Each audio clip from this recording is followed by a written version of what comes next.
Welcome to Crumbz from Gerard. The theme for today's Bible reflection is standing for what is true. The reading is from Amos chapter 7 verses 10 to 11. Then Amaziah, the priest of Bethel, sent to Jeroboam the king of Israel, saying, Amos the prophet has conspired against you in the midst of the house of Israel. The land is not able to bear all his words.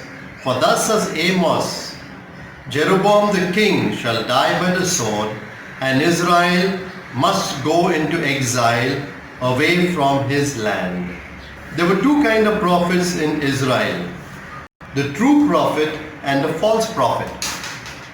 The false prophet is one who was placed in power by the king, and therefore they depended on the king for their finance and their state. So obviously whatever they said was to please the king. The true prophet was not connected with the king in any way or depended on his finance, but depended on God.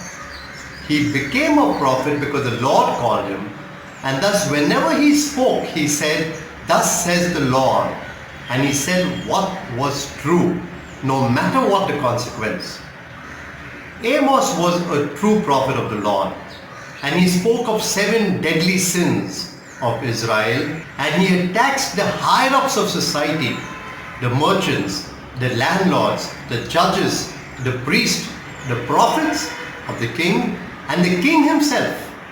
Now obviously if you're going to speak on such things against the higher-ups, you're going to get into trouble. Let's hear one thing that he says. Amos chapter 9 verses 1 and 2.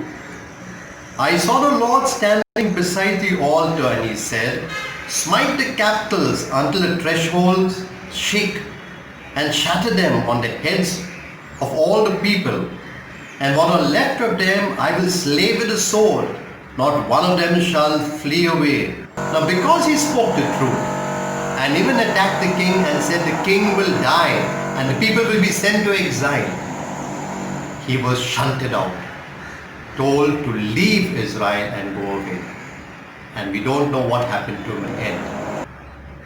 And so for ourselves and our meditation, sometimes the Lord tells us, as the Lord speaks to us, to speak out for what we believe is true.